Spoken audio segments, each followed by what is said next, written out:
sensornya connect dengan GPS, connect dengan ICE, connect juga dengan Giro.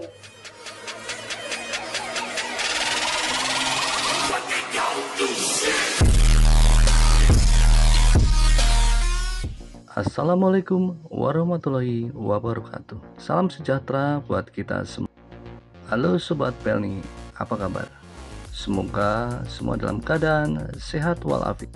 Kali ini Om Yus akan menayangkan pengenalan alat produksi PT Pelni kepada pegawai baru. Ya, inilah adik-adik kita pegawai baru PKWT 2022 yang akan mendapatkan pembekalan pengenalan alat produksi kapal bersama Kapten Asep Suparya dan Ibu Desi selaku Kepala Cabang Tanjung Priok. Pelni juara! Pelni juara! Pelni juara! Pasti bisa! Selanjutnya mari kita ikuti bagaimana organisasi dan sistem kerja di atas kapal dan mengenal alat-alat navigasi di atas kapal Pelni. Wah, ada penyambutan nih.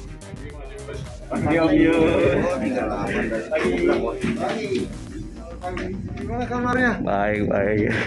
Bentar ya.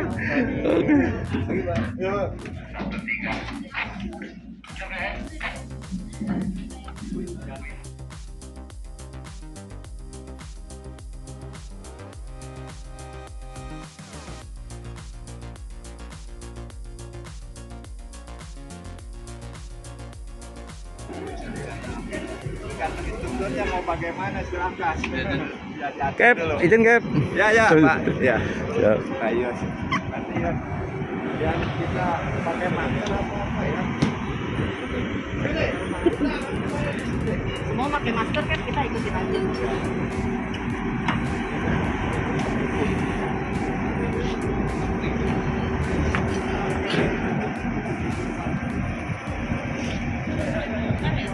Woi, ganteng-ganteng emang ya. Oh iya.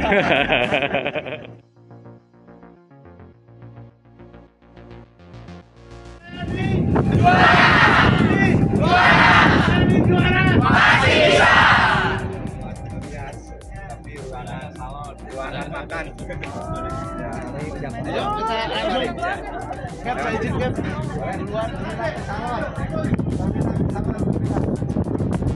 Ya Pak. Jam ayo jam.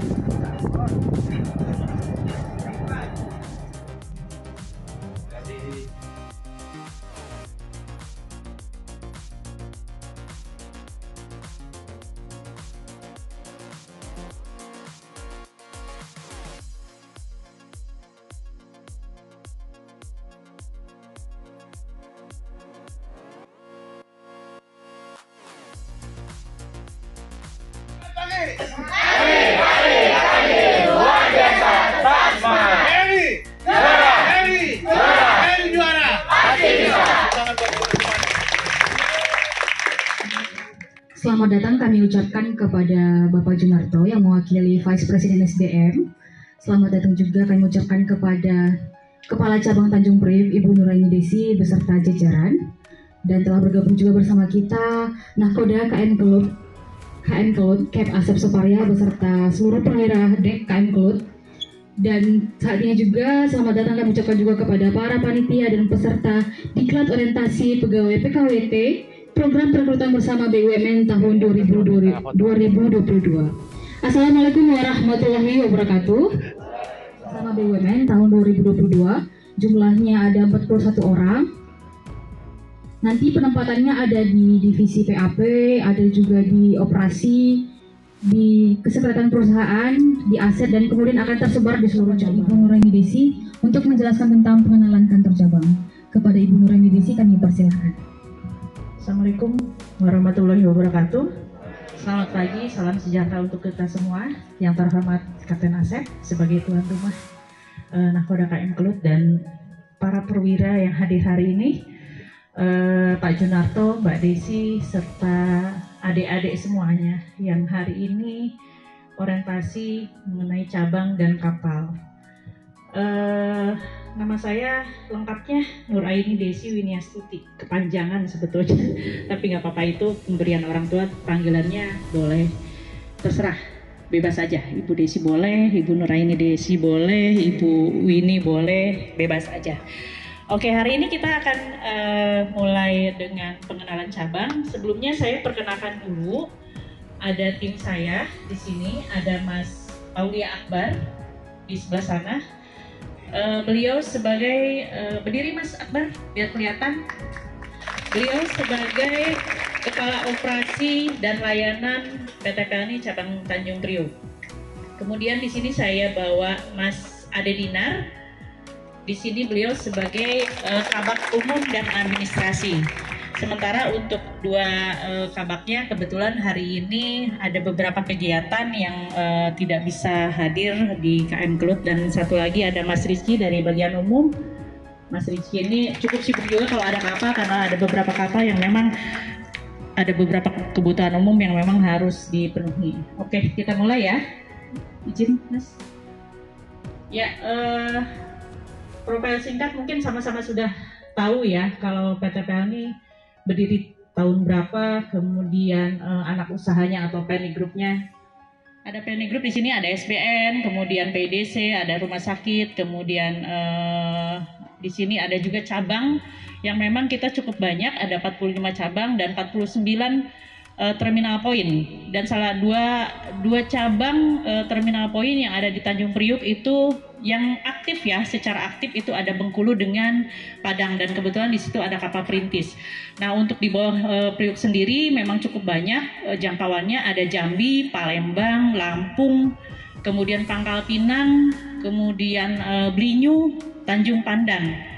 Dan tadi yang disebutkan dua itu Padang dengan Bengkulu, memang cukup luas jangkauannya. Nah, untuk armada PLNI sama-sama kita tahu ada 26 kapal penumpang, 52 kapal perintis, 4 kapal barang ini ya, 9 kapal tol laut dan 18 kapal rede.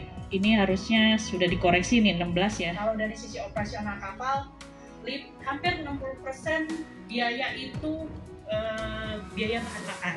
Dan ini PT PLNI terus terang aja sampai sekarang dibantu oleh pemerintah melalui penugasan PSO, ada penugasan PSO untuk kapal penumpang, ada penugasan perintis, subsidi, kemudian kapal ternak dan kapal barang, kemudian rede. Itu rata-rata semuanya penugasan dari pemerintah, yang semuanya itu diberikan dana dari pemerintah untuk mengoperasikan kapal. Nah, saya cerita singkat terkait alur penugasan. Sinlala, Inokore, dan PMS. Apakah itu ada tim-timnya? Dan juga ada, setahu saya ada petugas yang mengikuti KKP. Apakah itu ada timnya? Kalau semisal sampai luar pulau itu apakah ada tim sendiri dari Priok atau dari Priok sini atau ke pulau tersebut gimana? Terima kasih Bu. Titik di Sumatera seperti Jambi, Lampung, dan Palembang yang tidak ada kegiatan operasional itu alasannya apa ya? Terima kasih. Bismillahirrahmanirrahim. Assalamualaikum warahmatullahi wabarakatuh. Selamat pagi, salam sejahtera bagi kita semua. Yang saya hormati Bapak Haji Junarto, mewakili Vice Presiden SDM. Yang saya hormati Ibu Desi sebagai Manajer Pengembangan SDM. Yang saya hormati panitia orientasi diklat untuk pengenalan alat produksi atau kapal. Kemudian yang saya banggakan para perwira KM Kelut, dan yang saya cintai adik-adik yang selaku peserta diklat orientasi pagi hari ini, begitu bersemangat, begitu antusiasnya untuk transfer pengetahuan bersama kepala cabang dan bersama Nakoda. Mohon izin, perkenalkan saya Nakoda KM Kelut, Kapten Asep Saparia. Mohon izin untuk mempresentasikan tentang alat produksi atau kapal. Nah, KM Kelut ini adalah salah satu kapal penumpang yang dioperasikan oleh PT PLNI. KM Kelut ini mempunyai rute untuk pelayarannya, yaitu dari Jakarta atau Tanjung Priuk. Kenapa ini disebut Jakarta? Karena sesuai instruksi dari Direktur Usaha Angkutan Penumpang, untuk employ atau kita menjual tiket tersebut jangan hanya Tanjung Priuk, tapi harus luas. Kalau Jakarta itu kita jual tiket Jakarta Batam, bisa aja dia itu yang dari Pelabuhan Sunda Kelapa atau dari yang lainnya. Jadi kita sesuai instruksi dari Direktur Usaha Angkutan Penumpang sudah dirubah di websitenya. Di sini rutenya Jakarta Batam. Jadi city to city. Jadi kita kota ke kota gitu. Supaya untuk sosialisasi nama kotanya tersebut lebih familiar, lebih diketahui oleh customer kita. Jadi untuk rutenya Jakarta, Batam, Tanjung Balai Karimun, Belawan, PP. Ini adalah rute untuk Line A KM Kelut. KM Kelut ini adalah kapal milik pemerintah. Jadi untuk pemiliknya dari Direktorat Jenderal Perhubungan Laut. Dioperasikan, operatornya adalah PT Pelni Persero. Saya akan menerangkan tentang KM Kelut. KM Kelut dibuat di galangan Elios Meyer, Papenburg, Jerman pada tahun 1997. Kemudian delivery ke PT Pelni di tahun 1998. Jadi sudah berumur ini, sudah agak dewasa ini kapal ini. Namun berkat maintenance, kapal kita masih layak laut, layak operasi untuk melayani customer. Ini mempunyai kapasitas 2000 pack. Untuk detailnya yaitu 2.607 penumpang. Jadi tipe 2000. Kalau 3000 berarti tipe 3000 pack. Jadi pack ini penumpang. Dan kapal Kelut ini mempunyai gross tonnage 14.665 ton. Kenapa nakoda menjelaskan kapal itu harus tahu gross tonnage-nya? Karena nanti data tersebut akan diperlukan oleh operasi untuk menentukan uang tambat, uang pandu, uang tunda. Itu ketentuannya diambil dari gross tonnage, bukan dari rank overall. Jadi dari gross tonnage. Jadi apabila ada tugas di cabang, yang harus diingat pertama gross tonnage dulu. Jadi kapal itu gross tonnage berapa? Kedua yaitu rank overall. Gross tonnage berfungsi untuk menentukan biaya-biaya karena berdasarkan gross tonnage dihitungnya. Kalau rank overall diperlukan untuk menyiapkan kita space dermaga. Jadi apabila kapal mau sandar, adik-adik yang tugas di cabang itu harus tahu panjang kapal berapa. Jangan sampai space dermaga yang di booking, yang disiapkan itu kurang dari panjang kapal. Jadi ketentuan safety untuk berthing, untuk long side, untuk sandar, ketentuannya length overall ditambah 30 meter. Itu ketentuan emergensinya, ketentuan yang paling minim. Jadi length overall-nya 150 misalnya, ditambah 30. Berarti kita harus nyiapin dermaga panjang 180. Karena di haluan itu nggak mesti 0, ada space lagi dengan kapal yang lain, 15 haluan, 15 meter hitam. Nah itu rumus. Jadi paling sedikit kita siapkan dermaga length overall ditambah 30 meter. 15 meter untuk haluan, 15 meter untuk unit pelayaran. Dari mulai ahli nautika tingkat 3, ahli nautika tingkat 2, sampai ahli nautika tingkat 1. Jadi kalau admin nautika tingkat 1 mendapatkan gelar Master Marine. Nah, untuk sarjananya saya lulusan dari Sekolah Tinggi Manajemen Transport Trisakti tahun 2009. Mungkin ada yang kenal dengan kawan-kawan di situ. Next. Untuk nakoda, ada yang suka salah tafsir. Yang pegang kemudi adalah nakoda. Salah. Jadi kalau kita di kampung, oh itu nakodanya, karena dia pegang setir. Jadi saya kasih tahu, nakoda ini sesuai Undang-Undang Nomor 17 Tahun 2008, nakoda ini adalah pemimpin tertinggi atau pemimpin umum di atas kapal. Kenapa pemimpin umum di atas kapal? Karena di kapal banyak pemimpin. Ya, salah satunya pemimpin departemen dek.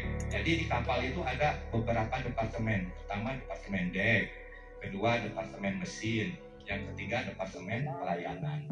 Nah, untuk pemimpin departemen dek dipimpin oleh chief officer atau mualim 1. Nah, selanjutnya untuk departemen mesin ini ada pemimpinnya, yaitu chief engineer atau kepala kamar mesin. Dia ijazahnya ahli teknik tingkat 1 atau Master Marine Engine ya. Ke perbekalannya langsung ke sini kepada Chief Steward. Nah, saya ingin izin bertanya, apakah penekanan cost ini tuh bisa mempengaruhi service excellence atau customer satisfaction? Contohnya seperti ini. Kalau misalnya ada beberapa fasilitas yang diharuskan ada perbaikan, tapi kita di sisi lain memperhatikan ada juga nih misalkan ada maintenance, ada biaya ini segala macam, jadinya kan kita harus berkorban. Nah itu kan jadinya yang tadinya kita mau memperbaiki fasilitas pelayanan biar pelanggan tuh datang lagi kan akan terhambat kayak gitu. Apalagi efek dominonya kan akan nanti ke misalnya penumpang ekonomi. Dan kemudian apakah pada saat pelaksanaan drill itu penumpang bisa ikut serta atau bagaimana? Oke. Terima kasih. Mohon izin Chief, boleh ke depan. Adik-adik sekalian, nanti untuk survei on the spot atau pengenalan lapangan nanti bisa dipimpin dengan chief officer atau kepala departemen dek.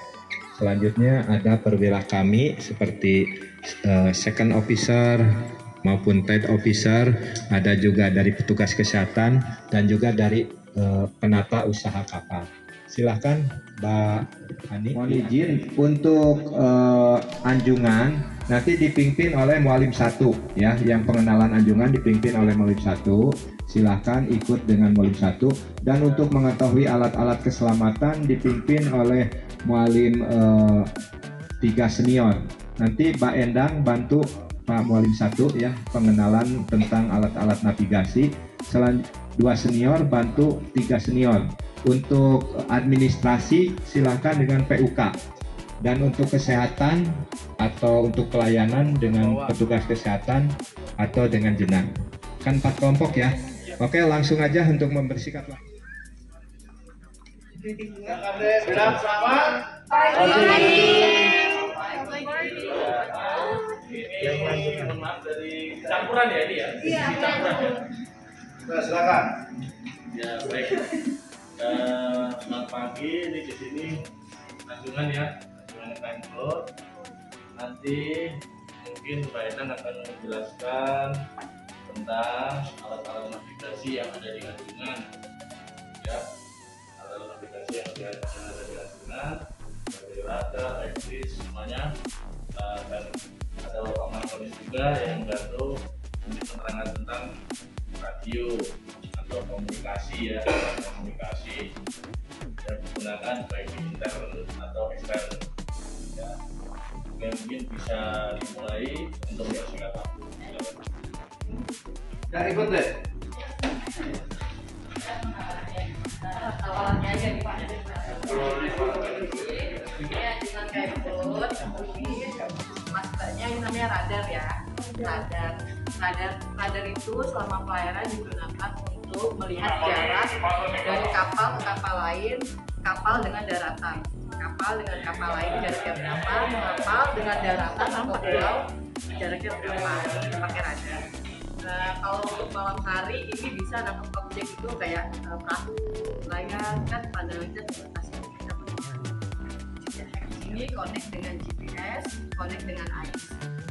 Sensornya connect dengan GPS, connect dengan AIS, connect juga dengan gyro. Nah, JMDIS ini dia tuh memberikan informasi berupa ETA, estimasi time arrival. Jam berapa sih kapalnya tiba di pelabuhan tujuan. Jadi ini lebih kalau dibilang lebih modern, lebih detail, lebih canggih daripada radar itu sendiri ya. Jadi ini perpaduan dari AIS, Automatic Identification System, dan gyro. Artinya dia connect di sini ya. Jadi untuk mendeteksi kapal-kapal asing, kapal-kapal luar bisa dari sini, baik namanya, ukurannya, ya panjang kapalnya, sama destinasinya semua. Jadi ini peta elektronik ya. Ini peta elektroniknya di sini, peta manualnya berupa kertas. Jadi ada familiar ya, namanya dia GPS Global Positioning System. Jadi kita bisa melihat nih kapal kita ngedrift ke kiri atau ngedrift ke kanan, atau kita on the track, kita bisa cek ke sini di GPS. Oke. Ini juga sama GPS. Ini namanya indikator pemudi. Jadi kalau nakoda atau mualim jaga pada saat berlayar atau pada saat di alur memberikan komando kepada jurumudi, kita bisa ngecek nih sebagai perwira jaga atau nakoda, misalkan kanan cikar atau kanan 10, kiri 10 atau kiri cikar, ceknya di sini aja namanya. Indikator pemudi ini ya. Oke. Ini kilometer.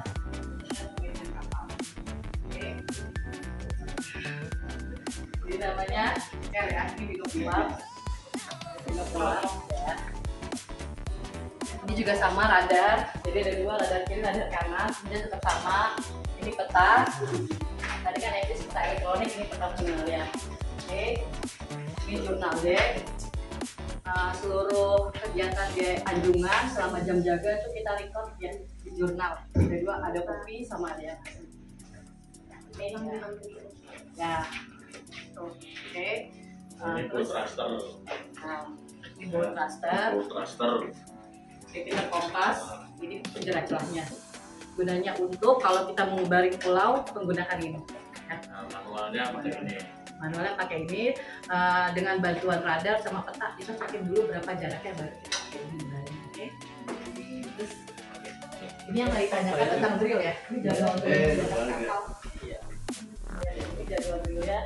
Kita ada kebakaran ya? Oke. Ada. Nah, terus ini kopinya. Ini yang kemudian masih dijabat oleh mesin. Kalau di kapal swasta kan yang memandiri mesin itu kan mualim jaganya. Kalau di kapal pelni ada mesin jaganya, program mesinnya ada. Oke. Terus mungkin bagian radio aja langsung ya. Pak, nggak tahu kalau radio soalnya ada marker situ di atas kapal tuh ada.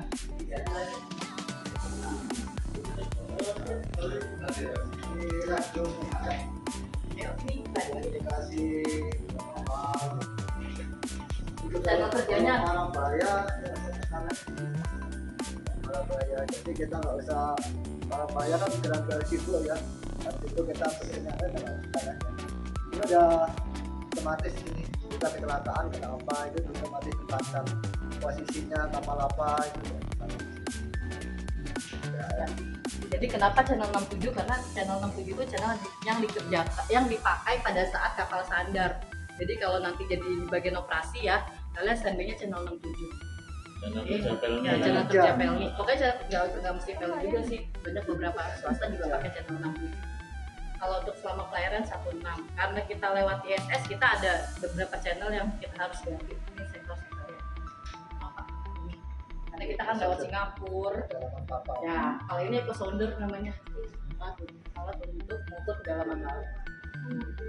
Ada yang mau nanya ini nggak? Tanya Nah, itu apa namanya? Ya, call sign ini. Itu konsernya kapal banyak gambar. Call sign. Ada Nama panggilan. Nah, ini kemudinya. Kalau untuk maneuvering atau kemudinya itu arahkan kemudinya itu di sini. Dan itu indikatornya tadi yang kita sampaikan ya. Misalnya kita pakai kanan cikar, ini kanan cikar. Nah, misalnya nanti balok tengah-tengah. Bahkan lebih gede setir mobil ya daripada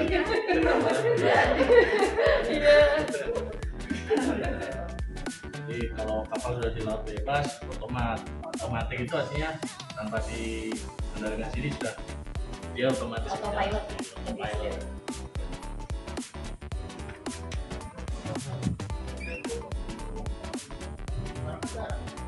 Sekarang berlayar besok pagi atau nanti malam udah nyampe.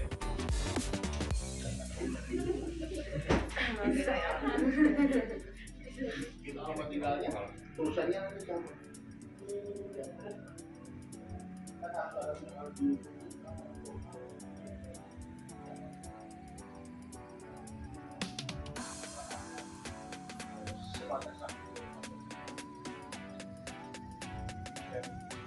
Sakit juga sama, kira-kira ada yang berobat harus pakai itu kita buru-buru rujuk ke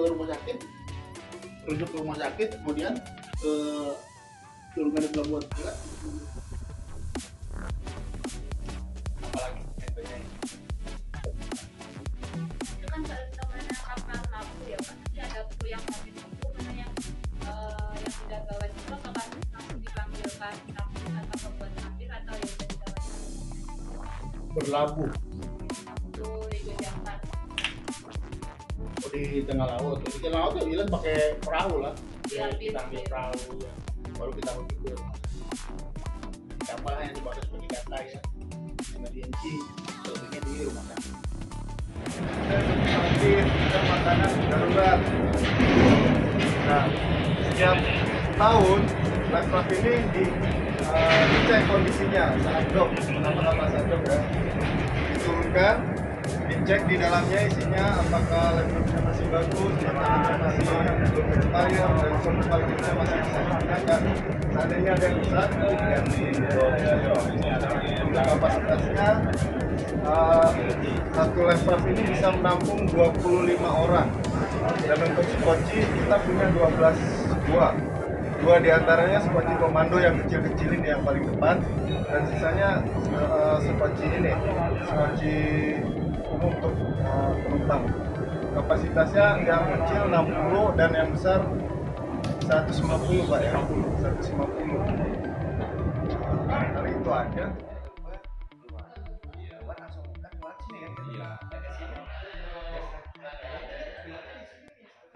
Demikianlah tayangan Om Yus kali ini. Sebelum Om Yus mengakhiri tayangan ini, Om Yus mengucapkan banyak terima kasih kepada Nakhoda KM Kelut Kapten Asep Suparya beserta para perwira dan ABK, juga kepada Kepala Cabang PT Pelni Tanjung Priok Ibu Desi beserta staf, dan tidak lupa Om Yus ucapkan terima kasih terkhusus untuk panitia acara ini dari Divisi SDM Pelni Pusat, juga kepada adik-adik pegawai Pelni yang baru. Om Yus ucapkan selamat bekerja dan berkarya. Salam sehat, tetap semangat, senyum sepanjang lautan. God bless you all.